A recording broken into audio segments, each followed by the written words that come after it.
ఆయన ప్రేమిస్తే దేవుడు వాగ్దానం చేశారు. రోమ 8:8 దేవుని ప్రేమించేవారు కనుక ఆయన సంకల్ప చొప్పున పిలువబడిన వారికి మేలు కలుగుటకై సమస్తము సమకూడి జరిగిస్తాడు. Oh Lord, I am your daughter, I am your son, I am giving the praise to you so that I can glorify you. You be with me, you help me out, because God has already promised that He will help you out.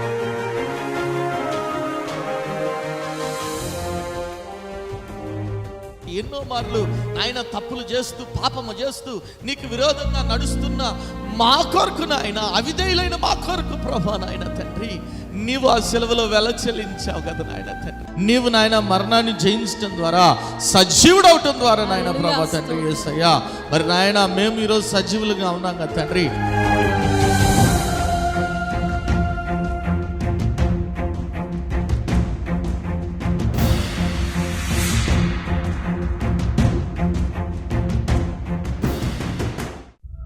కుటుంబంలో నెమ్మది లేని స్థితిలోనున్నావా? అప్పుల ఊబిలో కూరుకుపోయిన స్థితిలోనున్నావా? ఏ పని చేసినా విఫలమైపోతున్నావా? జీవితం లేని స్థితిలోనున్నావా? అనారోగ్యంతో అల్లాడిపోతున్నావా? తాగుడు, జూదం అనే రకరకాల సాతాను బంధకాల్లో కుటుంబ సభ్యులు ఉన్నారా? కుటుంబంలో రక్షణ లేని స్థితిలోనున్నారా? అయితే మీ సమస్యల నిమిత్తమై ప్రార్థన చేయటానికి మేము సిద్ధంగా ఉన్నాం. మీ ప్రార్థన అవసరత ఏదైనా సరే మాకు తెలియజేయగలరు. El Shaddai Prayer Tower, 306 3rd floor, Eden Square, above Spar Hypermarket, beside Apollo Hospital, Secunderabad. మా ఫోన్ నంబర్ 8885013886. దేవుడు మీ ప్రతి అవసరతను క్రీస్తు యేసు మహదైశ్వర్యంలో తీర్చునుగాక.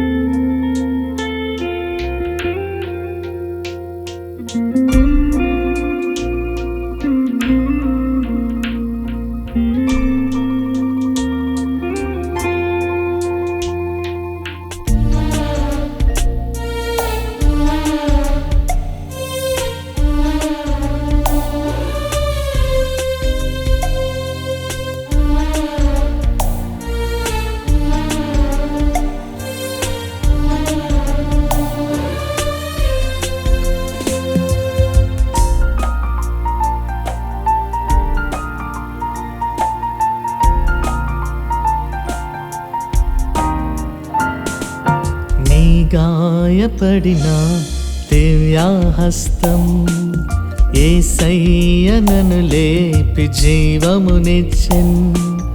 అమూల్యమైన నీ రక్తమే నన్ను శుద్ధి చేసి రక్షించెను.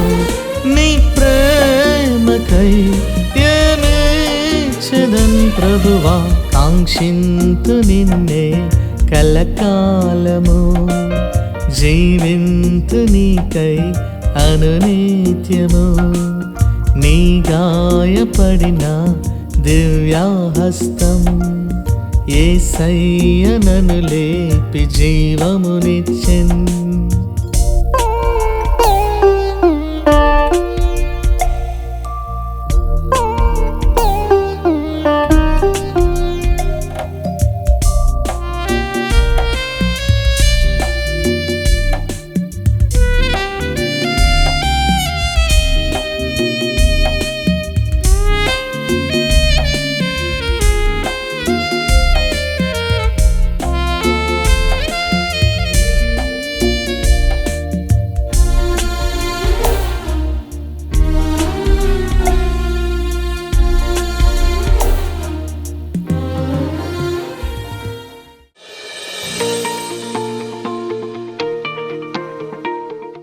యేసుక్రీస్తు ఘనమైన నామములో మీ అందరికీ శుభములు.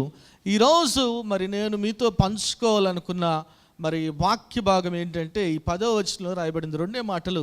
దేవుడు ఏమని రాయబడింది అక్కడ? ఆయన శిల్పియు నిర్మాణకుడై ఉన్నాడంటే. ఏమని ఒకసారి గట్టి దేవుని స్తుతులు చెప్దాం. హల్లెలూయా. ఇంగ్లీష్లో మీరు చూస్తే శిల్పి అంటే డిజైనర్ ఆర్ ఆర్కిటెక్ట్, నిర్మాణకుడు అంటే బిల్డర్. మన దేవుడు సమస్తానికి శిల్పి అయి ఉన్నాడు, ఆయన ఆర్కిటెక్ట్ అయి ఉన్నాడు. అంత మాత్రమే కాదు, నిర్మాణకుడిగా కూడా ఉన్నాడు. ఒకసారి గట్టి దేవుని స్తుతులు చెప్దాం. హల్లెలూయా హల్లెలూయా. చూడండి బైబిల్ గ్రంథంలో రాయబడింది కదా, యోహాను సువార్త 1వ అధ్యాయం 2-3 వచనాల్లో చూస్తే ఏమని రాయబడింది చదవండి. యోహాను సువార్త 1వ అధ్యాయం 2-3 వచనాలు. ఆదియందు వాక్యముండెను, వాక్యముండెను, వాక్యము దేవుని యొద్ద ఉండెను, వాక్యం దేవుడై ఉండెను, వాక్యము దేవుడై ఉండెను, ఆయన ఆదియందు దేవుని యొద్ద ఉండెను, సమస్తము ఆయన మూలముగా కలిగెను, కలిగి ఉన్నదేదియు ఆయన లేకుండా కలగలేదు, కలిగి ఉన్నదేదియు ఆయన లేకుండా కలుగా. ఏమైనా ఒకసారి గట్టి దేవుని స్తుతులు చెప్దాం. హల్లెలూయా. ఈ లోకములో ఉన్న సమస్తము కూడా ఎవరి ద్వారా కలిగి ఉందంట? దేవుని ద్వారానే కలిగి ఉంది. ఈ లోకంలో ఆకాశము కానీ, భూమి కానీ, మరి సూర్యుడు, చంద్రులు, నక్షత్రాలు సమస్తము కూడా ఆయన నిర్మించినవే. ఆమేన్. ఒకసారి గడి దేవుని స్తుతులు చెప్దాం. హల్లెలూయా. ఈ సమస్త సృష్టి ఆయన నిర్మించినవే, మనము కూడా ఆయన నిర్మించిన వారమే. నమ్మిన వారు దేవుని స్తుతులు చెప్దాం. హల్లెలూయా. ఆయన మనకు శిల్పిగా ఉన్నాడు, నిర్మాణకుడుగా కూడా ఉన్నాడు. ఇంకో చోట మీరు చూస్తే పౌలు భక్తుడు అంటాడు, కొలసీలు రాసిన పత్రిక 1వ అధ్యాయం 16-17 వచనాల్లో ఏమని రాయబడింది చదవండి. కొలసీలు రాసిన పత్రిక 1వ అధ్యాయం 16-17 వచనాలు.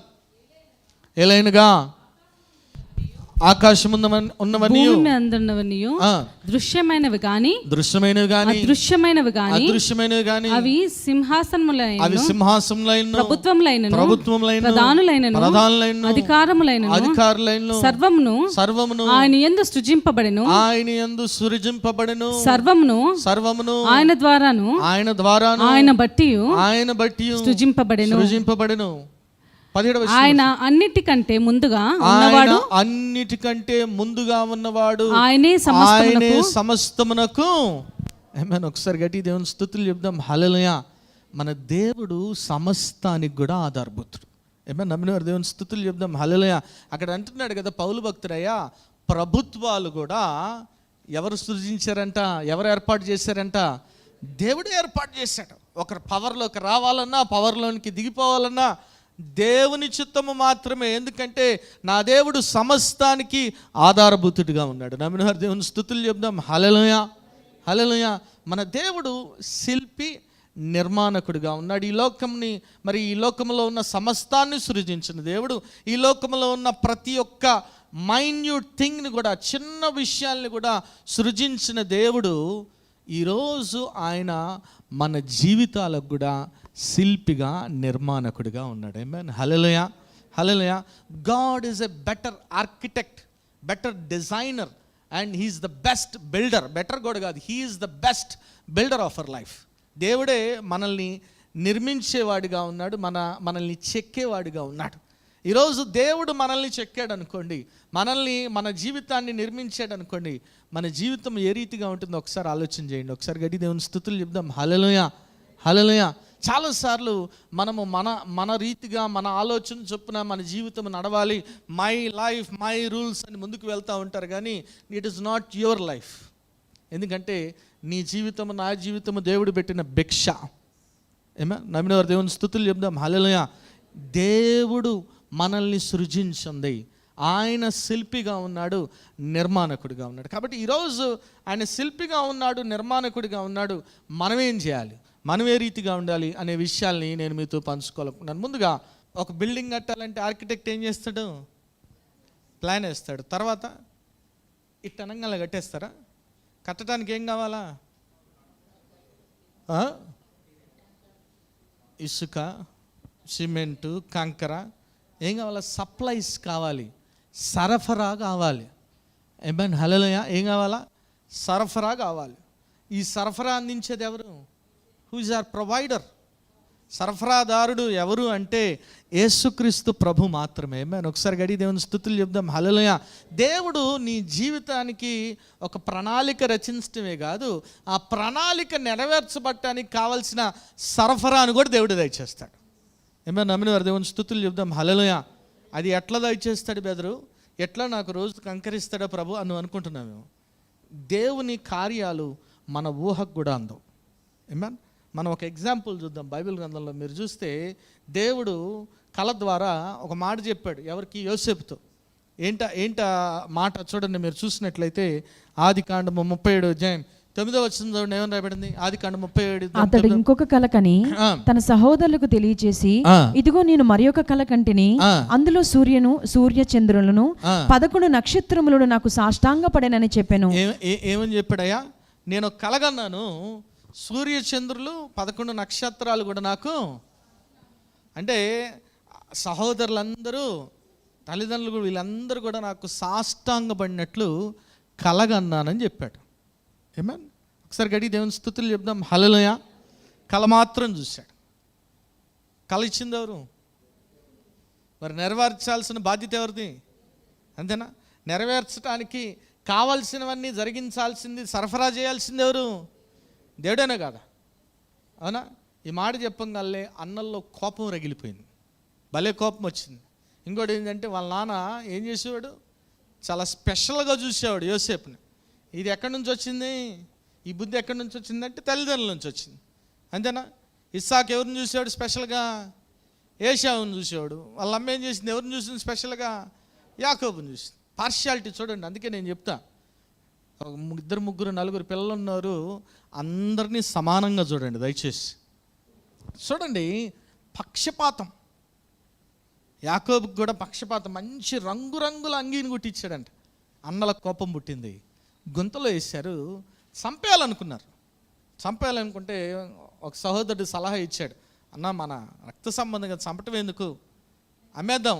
చూడండి, కరెక్ట్గా సప్లై ఎట్లా, సరఫరా ఎట్లా చేశాడు కరెక్ట్ టైమింగ్కి అంటే, కరెక్ట్గా గొంతలో వేసినప్పుడు ఎవరు వచ్చారంటే చూడండి, మీరు చూసినట్లయితే అక్కడే ఆదికాండము 37వ అధ్యాయం 28వ వచ్చిందండి. వర్తకులు ఆ మీదుగా వెళ్ళుచుండగా, ఎక్కడికి వెళ్తున్నారంట? ఆ మీదుగా ఎవరు వెళ్తున్నారంట? ఎవరు పంపించారు వాళ్ళని? వాళ్ళ పనిలో వాళ్ళు పోతున్నారని మీరు అనుకుంటున్నారా? దేవుడు పంపించాడు. ఆమేన్, హల్లెలూయా. దేవుడు ఆ మిద్యానీయులైన వర్తకుల్ని అక్కడికి సరఫరా చేశాడు. ఎందుకు? ఎవరిని పిక్ చేయటానికి? యోసేపుని పిక్ చేయటానికి. యోసేపు జీవితంలో దేవుడు చూపించిన కళను నెరవేర్చడానికి సమయానికి ఎవరిని ఏర్పాటు చేశాడు?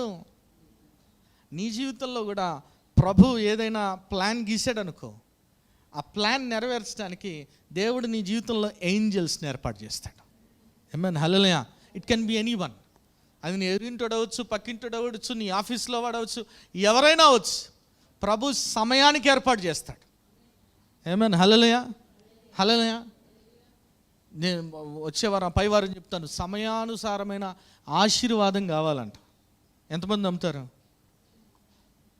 కొంతమందికి ఎట్లుంటుందంటే సమయానికి కంటే ముందే ఆశీర్వాదం కోరుకుంటారు, అది ఎప్పుడు కూడా శాపానికి దారితీస్తుంది. ఆమేన్, హల్లెలూయా. చిన్న కుమారుడు ఏం కోరుకున్నాడు? ఆస్తి.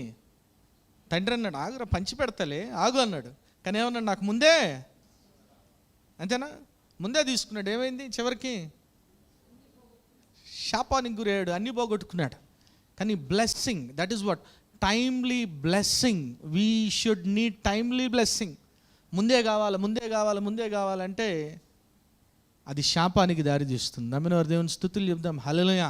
చూడండి, పర్ఫెక్ట్ టైమింగ్.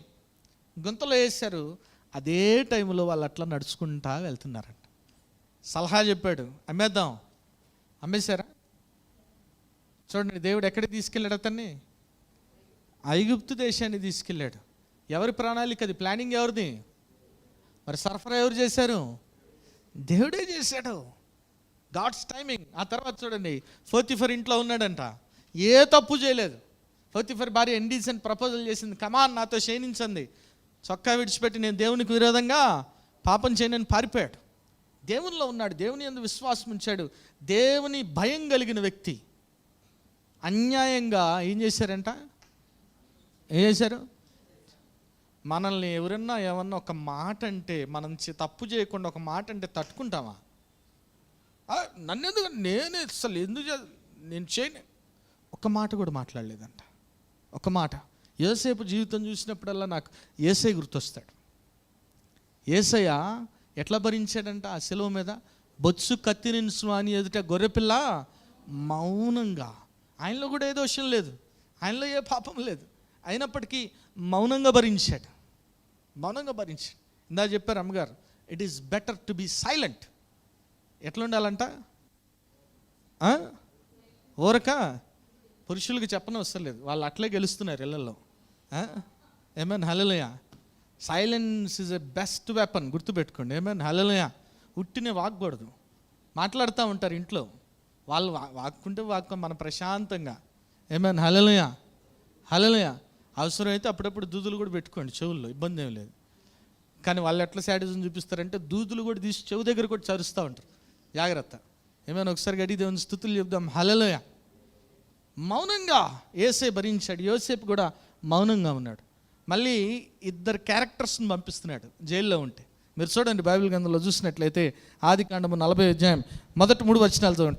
అటు పిమ్మట ఐగుప్తు రాజు యొక్క పానదాయకుడును భక్ష్యకారుడును తన ప్రభువైన ఐగుప్తు రాజు ఎడల తప్పు చేసిరి గనుక ఫరో పానదాయకుల అధిపతియు భక్ష్యకారుల అధిపతి అయిన తన 2 ఉద్యోగస్తుల మీద కోపపడి చూడండి, ఇద్దరు 2 క్యారెక్టర్స్ని పంపిస్తున్నాడు. ఒకసారి గడి దేవుని స్తుతులు చెప్దాం. హల్లెలూయా. హల్లెలూయా. చెరసాల్లో ఉన్నప్పుడు పానదాయకుడు భక్ష్యకారుని పంపిస్తూ ఉన్నాడు. వెంటనే చూడండి, వారు కలగన్నారంట. ఎవరు వివరించి చెప్పారు? యోసేపే. ఏమని చెప్పాలి యోసేపు సాధారణంగా?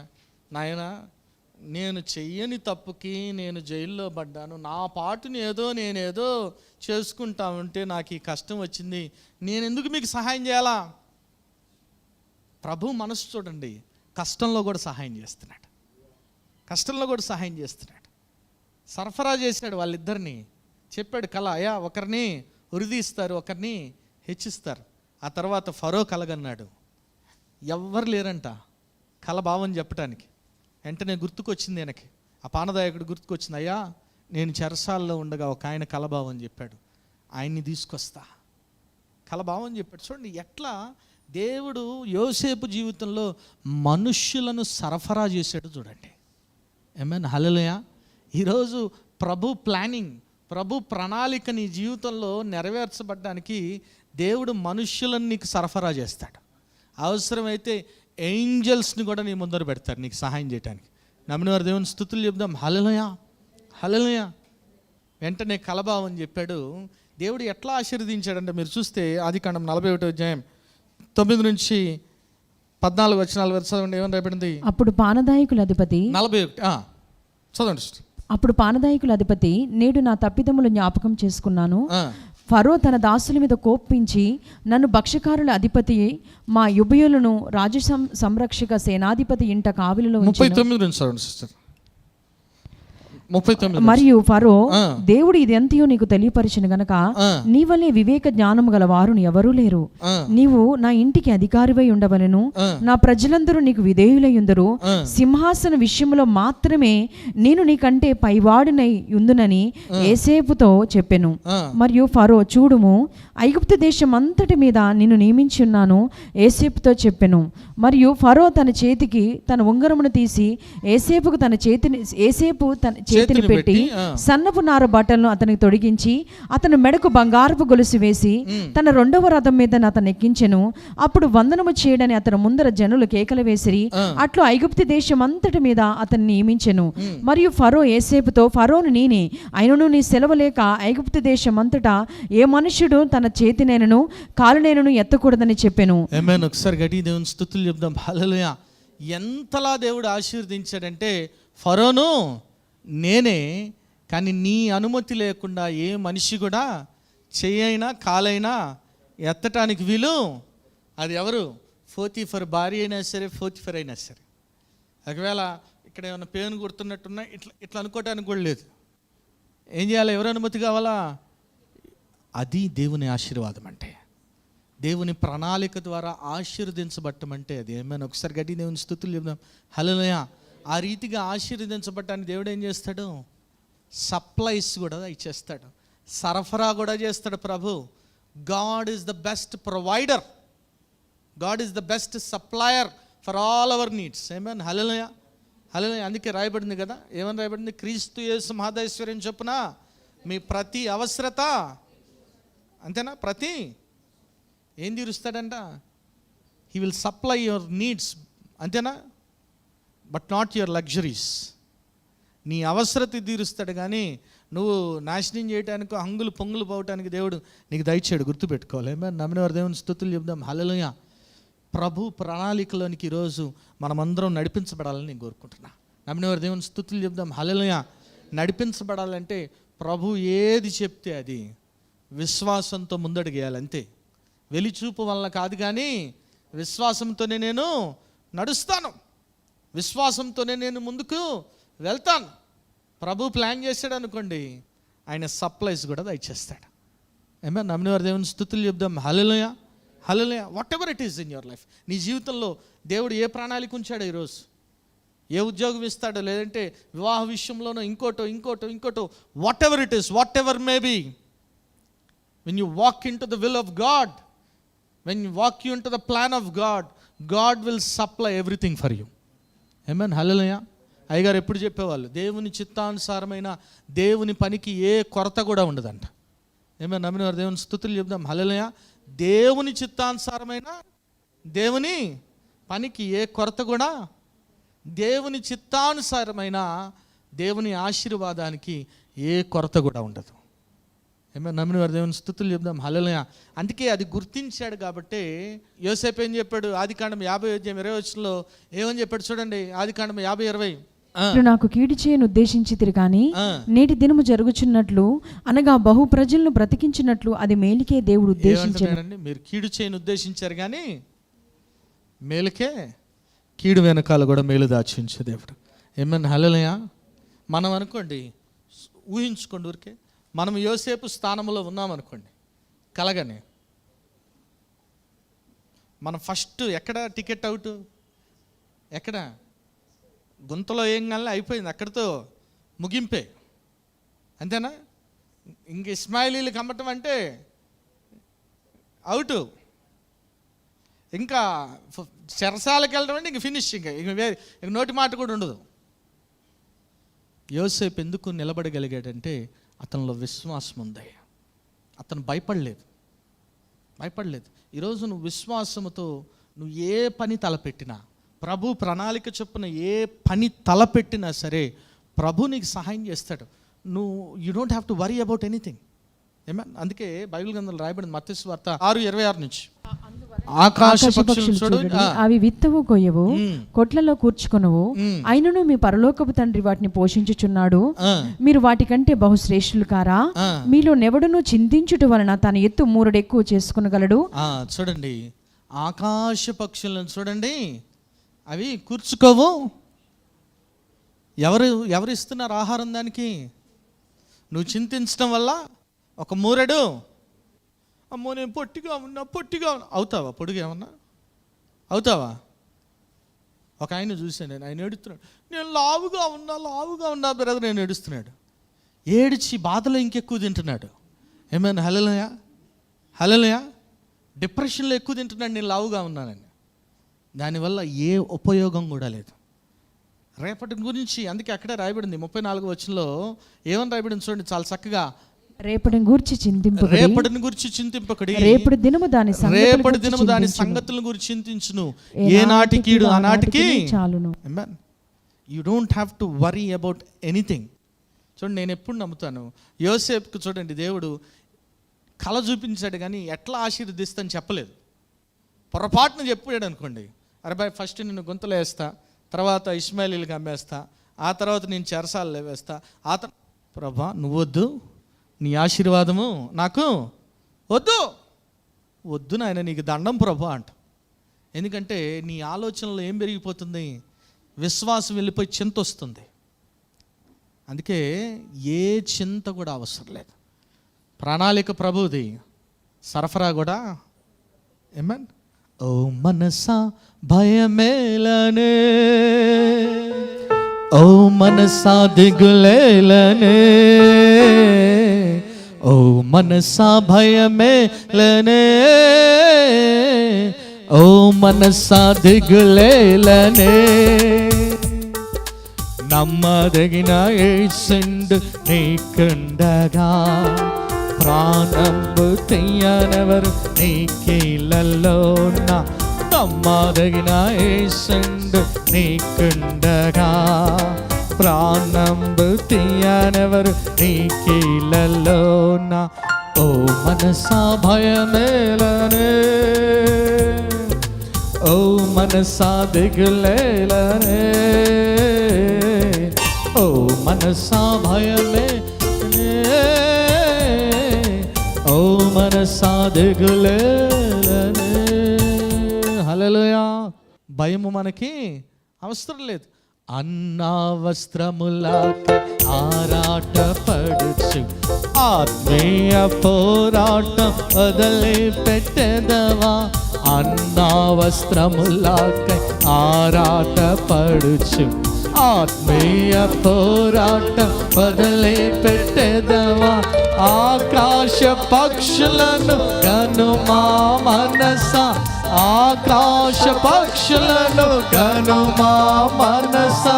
యేసుండి పోషించు దిగులేల మనసా, దిగులేల మనసా. ఓ మనసా భయమేలనే, ఓ మనసా దిగులేలనే,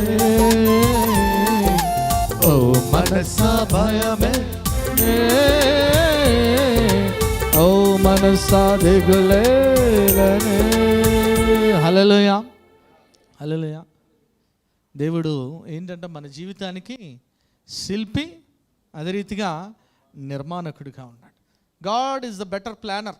ప్రార్థన చేస్తున్నాం. నాయన స్తోత్రం ప్రభా, పరిశుద్ధుడా, ప్రేమగల తండ్రి, దయగల దేవా, నీకే వందనాలు నాయన. వాక్యం ద్వారా నాయన మీరు మాతో మాట్లాడినందుకు వందనాలు. అవును ప్రభా, నీవు నాయన మా జీవితానికి శిల్పి, మా జీవితానికి నాయన నిర్మాణకుడిగా ఉన్నట్లయితే నాయన ప్రభా తండ్రి యేసయ్యా, ఆయన మేము నాయన ఆ శ్రేష్టమైన పట్టణానికి నాయన చేరుకునే వారంగా ఉంటాము కదా తండ్రి.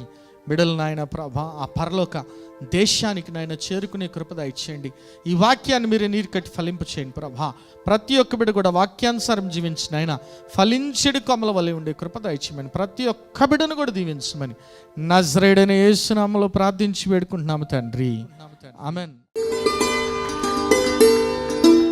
ప్రభువైన యేసుక్రీస్తు ఘనమైన నామంలో మీకు అందరికీ వందనములు. ఈ వారం బైబిల్ క్విజ్ ఎహెస్కేల్ గ్రంథం నుండి. మొదటి ప్రశ్న, నేను దాన్ని భక్షించి తిని అది నా నోటికి బ్లాంక్గా నుండెను. ప్రశ్న మరోసారి, నేను దాన్ని భక్షించి తిని అది నా నోటికి బ్లాంక్గా నుండెను. రెండవ ప్రశ్న, శబ్దం ఒకటి ఆయనున్న స్థలము నుండి ఆర్భాటముతో ఏమి పలుకుట వింటిని. ప్రశ్న మరోసారి, శబ్దం ఒకటి ఆయన ఉన్న స్థలము నుండి ఆర్భాటముతో ఏమి పలుకుట వింటిని. మూడవ ప్రశ్న, కెబారు నది దగ్గర ఏ స్థలమందు కాపురం ఉండిన చెరపట్టబడిన వారి యొద్దకు వచ్చెను. ప్రశ్న మరోసారి, కెబారు నది దగ్గర ఏ స్థలమందు కాపురం ఉండినా చెరపట్టబడిన వారి యొద్దకు వచ్చెను. ఈ ప్రశ్నకు గల సమాధానములు స్క్రీన్పై కనిపిస్తున్న నంబర్కు పంపగలరు. గత వారం బైబిల్ క్విజ్ ప్రశ్నలకు సమాధానాలు. మొదటి ప్రశ్నకు జవాబు కఠిన హృదయులు హెచ్కేలు 2:4. రెండో ప్రశ్నకు జవాబు గ్రంథమును హెచ్కేలు 2:9. మూడో ప్రశ్నకు జవాబు మహావిలాపమును మనోదుఃఖమును రోదనమును హెచ్కేలు 2:10. ఈ వారం బైబిల్ క్విజ్ విజేత విజయలక్ష్మి గారు ఫ్రమ్ గుంటూరు. మరి ఎవ్రీ మండే మరి ఆశ్చర్యకరమైన యేసు అనే టీవీ ప్రోగ్రామ్ జరుగుతుంది. మరి ఆరాధన ఛానల్లో ఎవ్రీ మండే ఈవినింగ్ 6 o'clock వస్తుంది. మరి చూడండి, ఇతరులకి పరిచయం చేయవలసిందిగా ప్రభు నామపేట మనం చేసుకున్నాను. అదే రీతిగా మరి యూట్యూబ్, ఫేస్బుక్ ఛానల్లో కూడా మరి ఇప్పటి వరకు అనేక ప్రోగ్రామ్స్ జరిగినాయి. మీరు చూడొచ్చు, వాచ్ చేయొచ్చు. మరి చూడండి, బలపడండి, పరిశుద్ధాత్మను పొందుకోండి. ఆమేన్.